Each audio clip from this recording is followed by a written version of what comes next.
1 month ముందు video ఇప్పుడు post చేస్తున్నాను నేను. అప్పటి నుంచి ఇప్పటి వరకు పోస్ట్ చేయడానికి ఎందుకింత ల్యాగ్ వచ్చింది అంటే one of the reason non veg.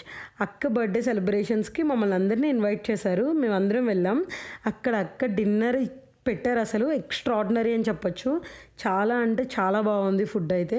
ఇంకా మేము వెళ్ళిన వెంటనే అక్కతో కేక్ కట్ అయ్యి చేయించేసాం. చేయించిన తర్వాత ఆల్రెడీ ఇంట్లో రిలేటివ్స్ వచ్చారు అండ్ ఫ్రెండ్స్ వచ్చారు. అక్క రోజైతే 4 కేక్స్ కట్ చేశారు. భలే అనిపించింది. ఇంక కేక్ కటింగ్ అయిపోయిన తర్వాత ఫుల్గా ఎంజాయ్ చేసాం. ఫ్రెండ్స్ అందరం కలిసి ఏవో తెగ కబుర్లు చెప్పేసుకున్నాం. ఇంకా నెక్స్ట్ ఏంటి అంటే అక్కేమో ఫుడ్ స్టార్ట్ చేసేయండి, తినండి అంటున్నారు. సరే అని చెప్పి వెజ్ తినే వాళ్ళకి వెజ్ అండ్ నాన్ వెజ్ తినే వాళ్ళకి నాన్ వెజ్ ప్రిపేర్ చేశారు.